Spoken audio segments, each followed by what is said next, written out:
Hello vinyl community, this is Randy. Back today with another video. Today I'm going to show you some records that I've picked up in December of 2021.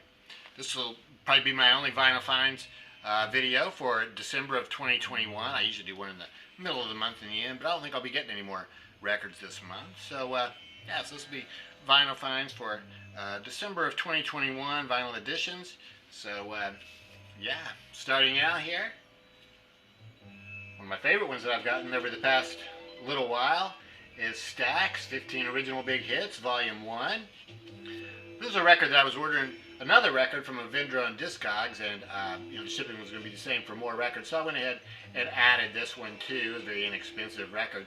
I actually ordered Volume 2, but the vendor sent Volume 1 by mistake. It worked out well for me. I didn't have it. I didn't have Volume 1 or Volume 2, and this has, well, all the songs on here are great, and I didn't have any of these songs in any other format, so it worked out well. So this is really fantastic. Stax, the Memphis label, soul music was what they were known for, and these are great soul songs from the 60s and early 70s. This album was put out in 1981. Here is the track listing, if you can read that. Starts out with this fantastic song by the Dramatics called In the Rain. I'm going to try to remember to leave a link to their performance of that song on Soul Train. So Booker T and the MGs have a song here which I didn't really recognize as Booker T and the MGs. It's very Latin sounding, called Soul Limbo. The Emotions, female band, doing So I Can Love You. The Bar-Kays have a song in here with vocals on it, which kind of surprised me. I didn't know the Bar-Kays ever did vocals. G Knight doing Mr. Big Stuff, which is a big hit song in the 1970s. Definitely remember that song. Isaac Hayes doing Never Can Say Goodbye. Staple Singers, I'll Take You There. Mel and Tim, Starting All Over Again. It was a song that I immediately recognized it when I heard it. I never knew who sang it or what the name of the song, but yeah, Starting All Over Again. And then Little Milton doing his own song, his original song, That's What Love Will Make You Do. Sounds really great, and I was very familiar with that song from hearing it by the Jerry Garcia Band. Garcia Band did it in very much the same style as Little Milton. So I was really glad to hear the original on that. Very cool looking label. This record was, it just looked absolutely perfect. If it had been played before, it hadn't been played much. So I was really glad to get that one. The main record I really was ordering from that vendor was Mundell Lowe, California Guitar. This is a record that came out in 1976. It was recorded in 1972 and 1974. Side 1 was recorded in 1972. Side 2 was recorded in 1974. So Mundell Lowe is a jazz guitarist. Plays, I would call it, very mellow form of jazz. I think the person who wrote the liner notes on here calls it swing jazz. I guess I can go with that.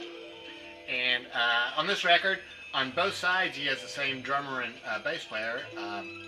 Monty Budwig is the bass player, and Donald Bailey plays drums. On side 1, he has another guitarist, Irving Ashby, playing some rhythm guitar, and Jimmy Rolls playing piano. On side 2, there is it's only Mundell playing guitar, and then has Roger Kellaway playing piano. So yeah, this is very good. It's pretty much what I expected it to be. Just some nice mellow jazz. Some good cover songs on here. Topsy, Sophisticated Lady, Tangerine. Other than that, they are originals. So yeah, Famous Door record. So this is my first Famous Door record, I believe. I'm not familiar with that label, so what it looks like. Cool looking label. Famous Door.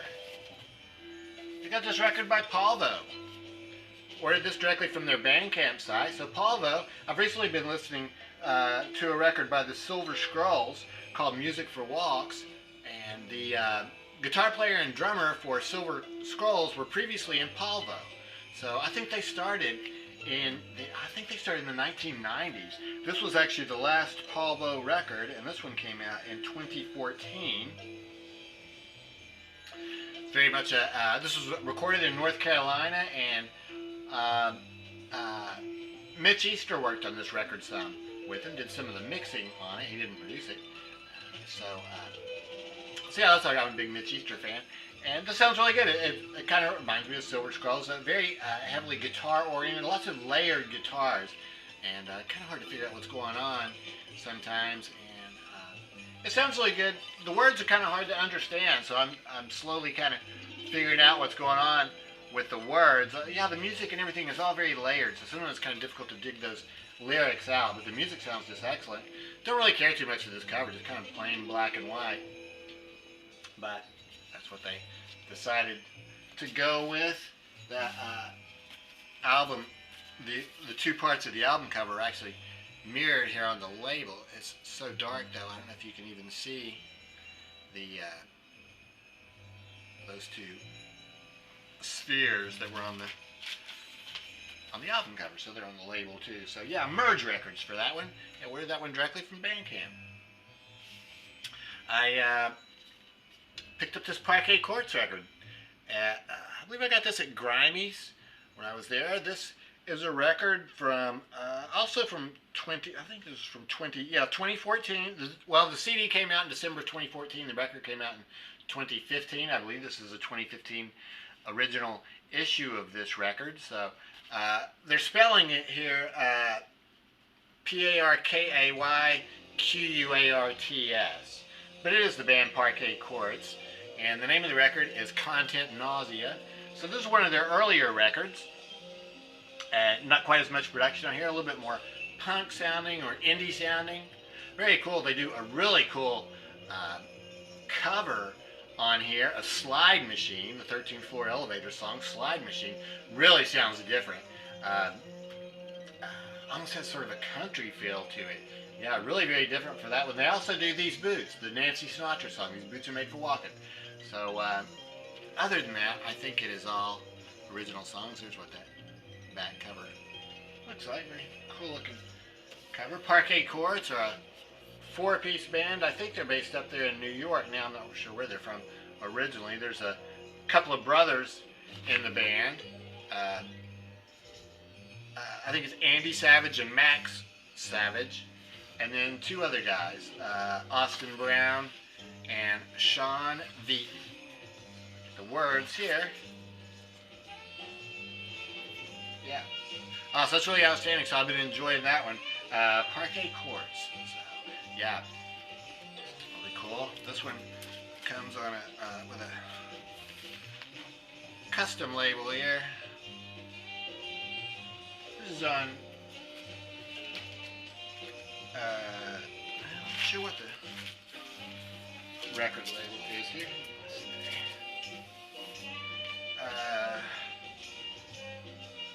Yeah, What's Your Rupture?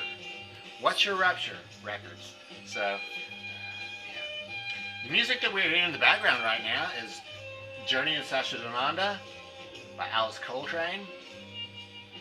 I finally got this one because I've been hearing the version that the Third Mind did on their record so much, and that one sounded great, so I decided to go ahead and get the original. I've never gotten any Alice Coltrane before. I was just thinking she was like just really free jazz and stuff that I wouldn't like too much, but this just sounds excellent. It all sounds very much like this, very Eastern sounding.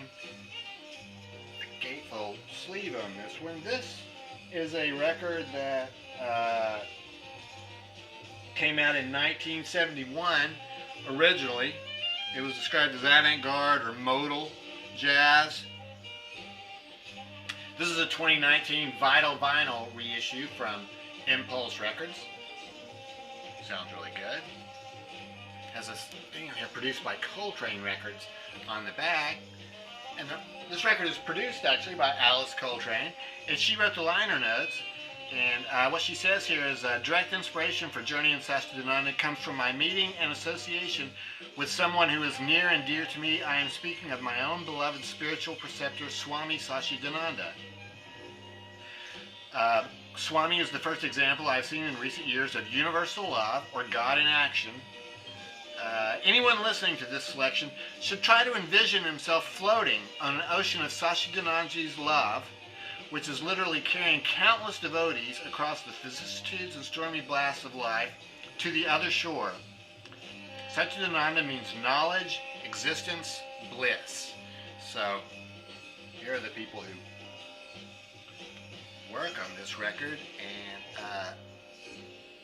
yeah, this let's see.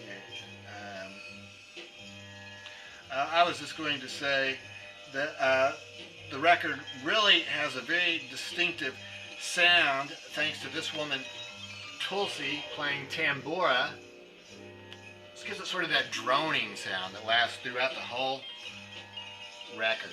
So this has really been fantastic. I'm really glad I picked this up. It's totally, I would call it like jazz. Also, Pharoah Sanders plays on this, so that's excellent. Pharoah Sanders is playing soprano sax, and the fifth song was recorded live at the Village Gate. So, yeah, fantastic record.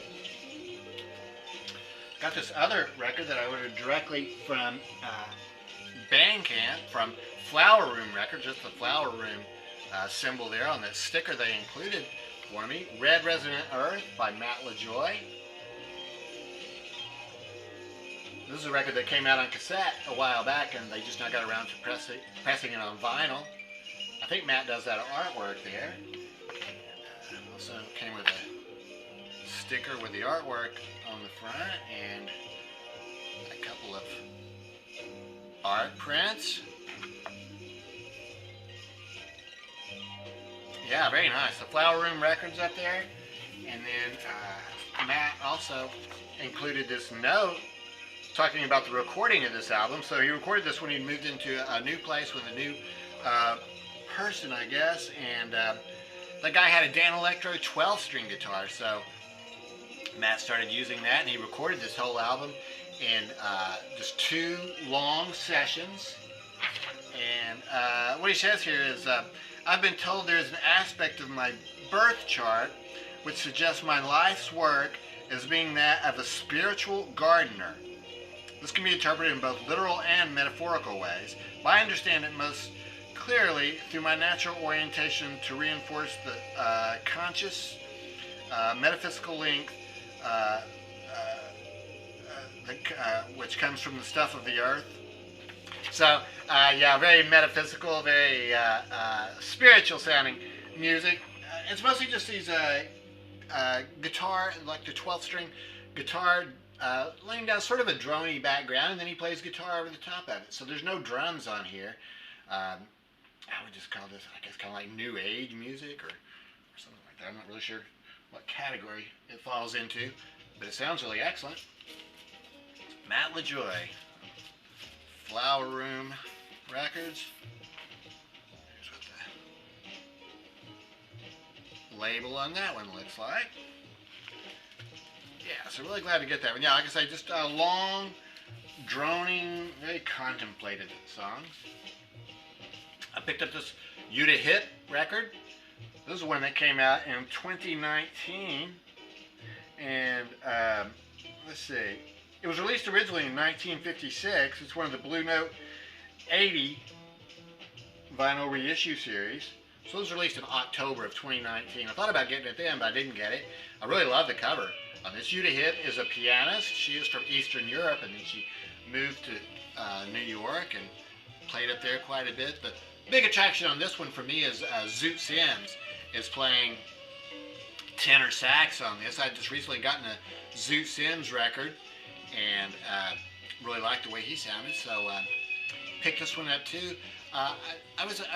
This record is credited to You to Hit, but I would say that Zoot is really the star of this record. You take some solos too, but it's Zoot, I think, that makes the biggest impression on here. So there's also a guy, Jerry Lloyd, playing trumpet.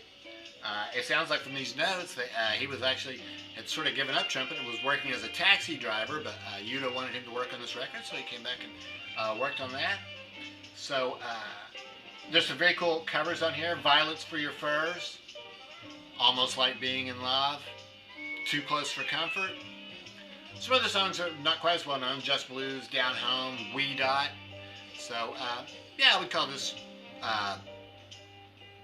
just bop, straight ahead, hard bop, I think you would call it. kind of melodic because of Zoot Sims on there. He doesn't go too far out on the bop. He maintains a sense of melody, I think, pretty well. So, yeah, this one's really good. Glad to get that Remuda hit. It's on a standard Blue Note label. And the last record I have to show you is The Doors, LA Woman. This is a 2009 Rhino reissue. So this has this cool, you know, the rounded corners, like the original had. And it has this cool, it's actually a yellow inner that goes back behind there. It gives it that yellow look when it's in there. And then the sleeve has on the other side this picture. So yeah, I was glad to get this one. This has just been recently reissued in that deluxe edition, which came with their record and then I think 3 CDs. But I didn't really need all that, but I did want to hear it. I didn't have any Doors. I did have a long time ago. I had the Doors 13, but I got rid of that somewhere along the line. Doors 13. I think that was their first compilation album. It was put together even before their last album came out. But yeah, this is a 2009 reissue. I think this record came out, well, boy, I don't even know what year this came out. I think about 72 or so. And it has LA Woman on it. Riders on the Storm, Love Her Madly are the hits. There's the whole track listing. So yeah, my first source. Very cool. This is the embossed lettering up here. So yeah, and that is on Elektra Records. Yeah. So that's it. That's what I've gotten here in December of 2021. So yeah, I hope everybody's having a wonderful holiday season so far, and gonna have a Merry Christmas and Happy New Year. So let me know what you think about these records. I'd be interested to know what you think about these. And yeah, I guess that's it. So Happy New Year, everybody, and Merry Christmas, and thanks very much for watching.